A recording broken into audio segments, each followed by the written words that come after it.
Okay, Likutei Moharan, Terech, Avgima, Tzivis, Tzedek.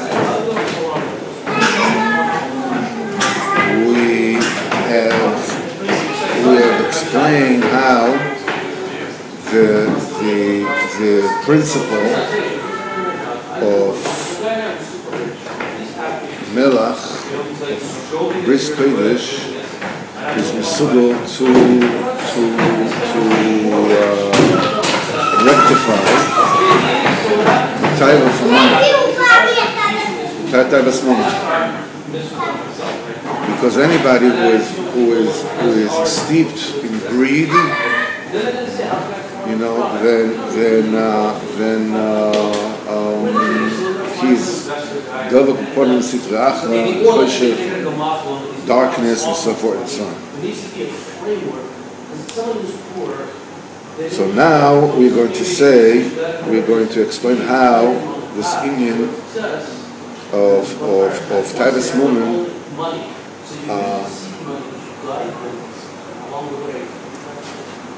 if you don't mind, we are recording this. So now we're going to explain how this eating of Taivas Mumen that causes the person, you know, sorrow and worries, and it causes him to run like a hamster, you know, in a wheel, you know, throughout his life after money. It actually shortens its life, and this is alluded to in the pasuk, Anshei Domim U'Mirmo Lo Yichitzu Yemeim. The people of blood and fraud will not cross half their lifetime. It isn't entailed. But almost, you know, what is alluded in this Haynu Mishu Ba'al Machlokes, anybody who is, you know, Ba'al Machlokes who's fighting people, who's fighting against people. Because Ba'al Machlokes, this is Anshe Domim U'Mirmo, people of bloodshed and fraud. Its punishment is that he falls into greed. And his days end chasing extras, luxuries. This means they won't half their days. It says in Kehelas that a person doesn't die having achieved half of what he lusts for, what he craves. Because if he has, if he has 100, he wants 200. He has 200, he wants 400. He doesn't achieve half his taiva. And now the reason why somebody is about machlokes that falls into taivas moment, because he is disputing, he is fighting another Jew. He's fighting Israel. And Israel has the Ponim the Kedusha. You know, they represent by the very being the Ponim the Kedusha. That's why a person who has a machlokes and another Jew, he falls in the Ponim the Sitra Achra. This is Taivas moment. Kamuvo Ala posuk v'garesh mipanecha oyev hayomer ashmen, and he will chase from you an enemy and will say, destroy, annihilate. Ayin Sham. Until he is the Shon Rabbeinu. This is what the posuk says. V'ani eftach barach. This is the opposite. Shohipoch time b'tavas moment. That's the opposite of tavas moment. Kemeshuga b'tavas moment. Somebody who is steeped in the lust for greed. He doesn't trust Hashem. He actually serves and he worships all the idolatries. However, I will trust you that you will be able that you can bring me with a small, with a light action, and I'll be happy with what I have. I will not be steeped in the lust for mammon and greed. Those who are steeped in money. The more money he has, the more wealth he has. He has more worries, he's more depressed, and he's more shchoyo.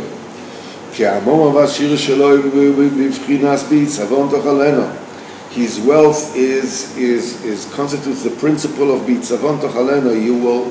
You will eat it with sorrow. See, the klal of Adam Rishon was that he was cursed that he will eat his bread with sorrow. Now, a klala means that the person is put into a situation when the quagmire that the tzara puts him into becomes the best thing for him. That's the klala. Klala doesn't mean that, listen, there's a curse in somebody, but you know that HaKadosh Baruch Hu cursed Adam Arishon.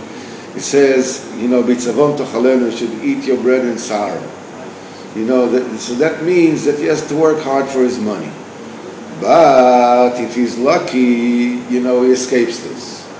And then he's fine and dandy, and he can go and he can buy, he can go to summer in Ibiza, and he can, or in Barbados, or he can buy himself a yacht with a submarine, or whatever it is that he wants, okay?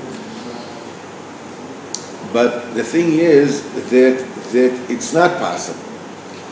It's avon tochaleno means it's the natural state. There's no other way for a person to eat his bread, which means it's your choice. Either you work hard for it, and that's your sorrow. And if you happen to be very, very wealthy, then the sorrow is from the wealth. But either way is bitzavon tochalenu. It's always bitzavon tochalenu. Shu b'chinas atzvus morosh choyra. This is atzvus morosh choyra. Anpim chashuchim. This is darkened face, miso, death. Al ken kol ma sheyesh lo momon v'ashiris yoyser.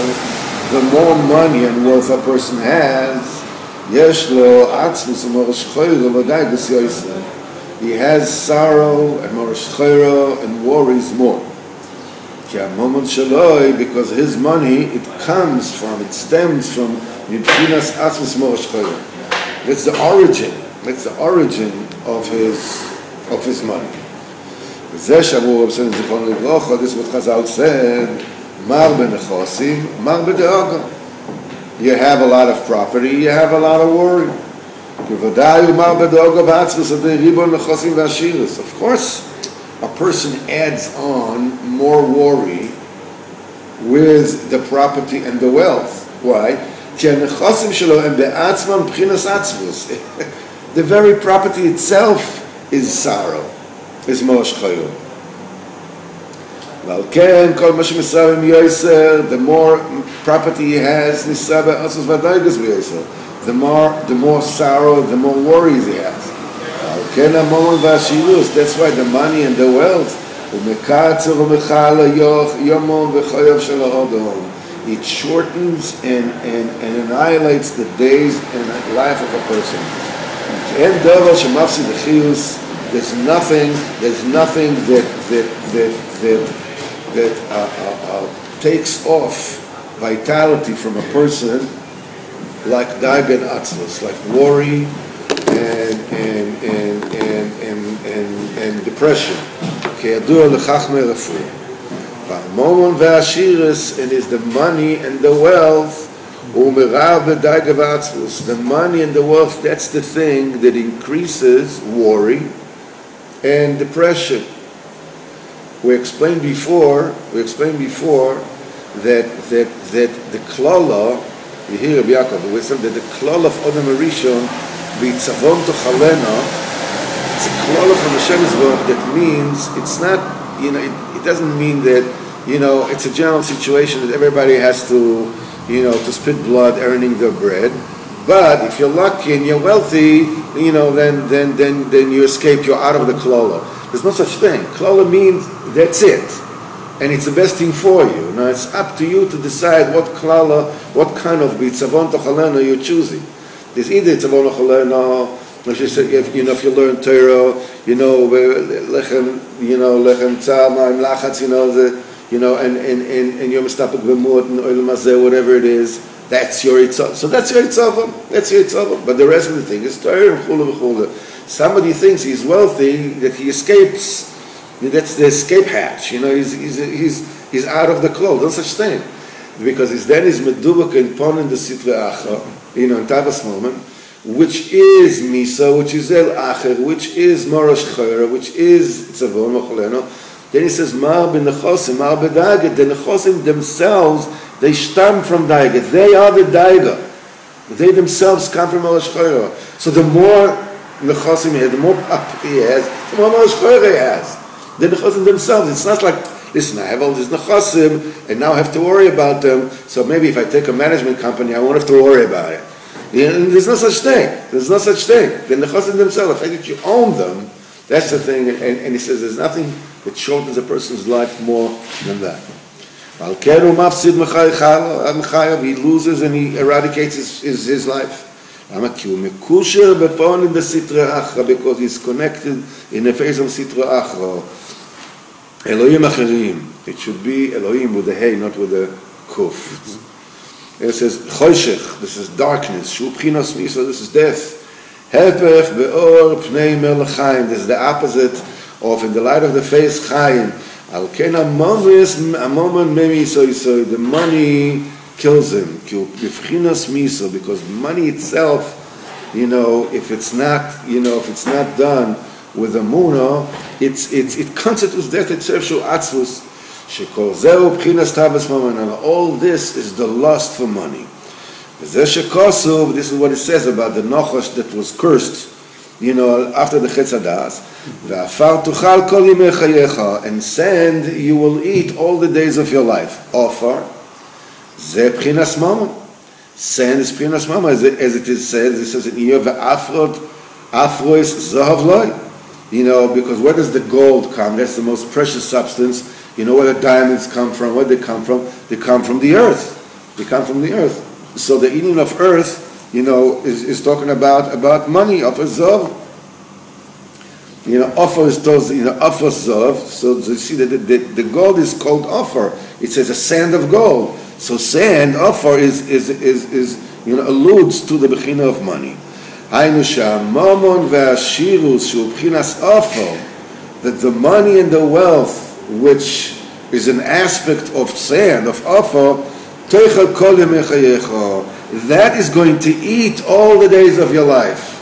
It's not that what you will eat all the days of your life, that will eat all the days. If you have offer, if you have Taivas moment, that will eat up the days of your life.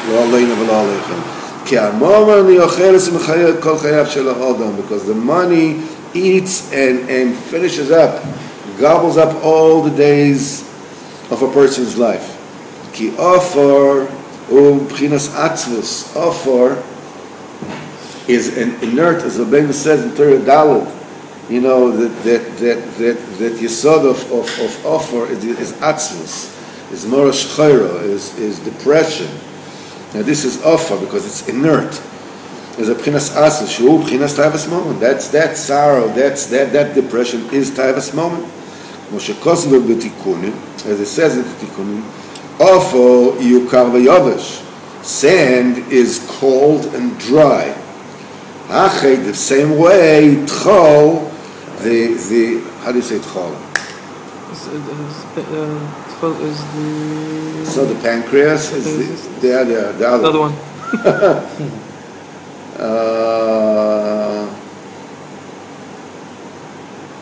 רבי ביטון, איך אומרים תחול באנגלית?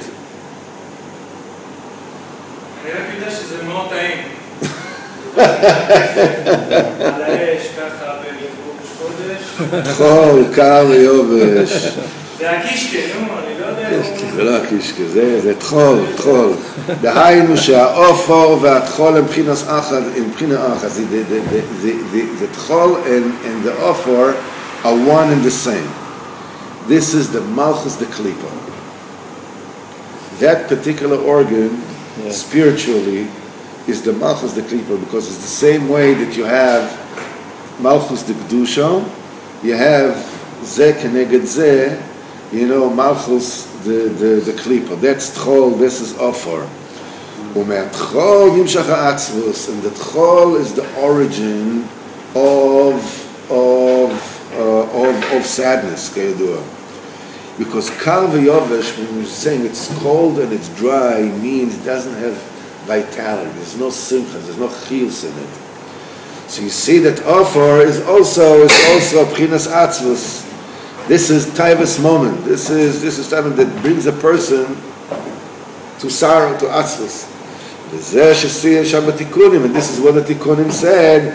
Begin dawn. That's the reason why that the snake was cursed. That said, you will eat all the days of your life. When a person falls in Taivas moment, he is connected to the essence of the serpent, of the Nachash, which is Malchus the Sitra Achara. And then the Ofer, then that very wealth, which is Atzis, which is sorrow, eats up the days of his life. And this is what is written in the Tikkunim.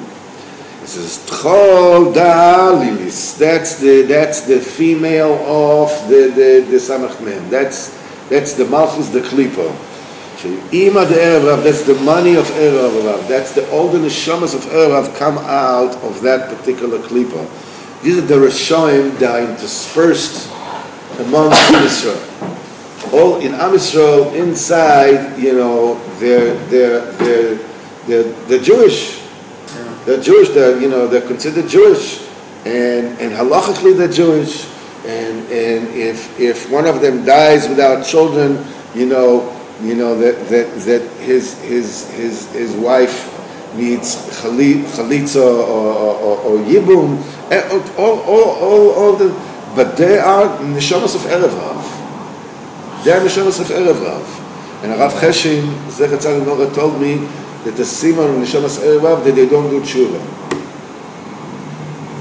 That they don't do tshuva. That's the simon of neshamas Erev Rav. That they refuse to do tshuva. It says that there was a person that was quite famous. He was a politician, and he was virulently anti-religious. He was a leftist, and he led the war against Yiddishkeit. And one day I heard the original. I was driving, I heard it on the radio that the guy he left politics, he left the Knesset, whatever it is, and they spoke to him. And he says, tell me something, the guy that interviewed him says, tell me something that I don't know about you. So he said, I died. He goes, come again? What was it? He said, I died. He says, well, what do you mean you died? I said, I died. I said, I was in the car with my family, with my wife and my children, and I felt this wave of heat. He says, and I felt my neshama leave my body.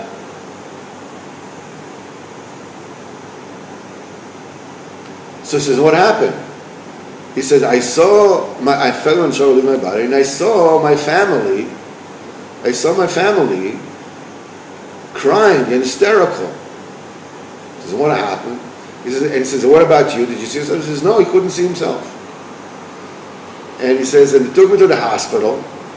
And he says, and my wife, who usually never, uses my name, to promote, kind of protects you, whatever it is, because that's supposedly the Hapachis principle. He says, I brought so-and-so. I brought so-and-so. So you get quick treatment, whatever it is. And then somehow, whatever it is, he was brought back. And he says, and he says, did you see anything? He says, no, I didn't see anything. He says, but I felt the neshama go out of the body. And he says, and this is the hepech my shita. He says, that's a hepech of my askafa. What do you mean? The neshama goes out of the body, which means it's a separate thing. So the guy asked him, so the guy said, the interviewer said, he said, it's not such a big deal. So the guy, the interviewer says, what do you mean it's not such a big thing?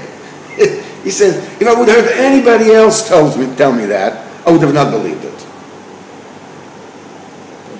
But since it's you, I know it's the opposite of what you believe in. So he said. So the guy said, it wasn't a religious experience. I didn't see Hashem. I didn't whatever it is, and he just kept on living his life. Not long ago, he just got a heart arrest, and cardiac arrest, and he just died. And I was like shocked. That's what they says, Rishoim al pi geheinom don't do tshuva. Being that this person in itself, he was an honest person, in compared to the rest of that, junta, whatever it is. So he was relatively honest. They gave him a chance mishamayim. They gave him a little finger. You just take a look what's going on. And he blew it. And he blew it. Okay, let's shut that down. Mitzvah Hashem will go through this. Tchol, I forgot. I couldn't.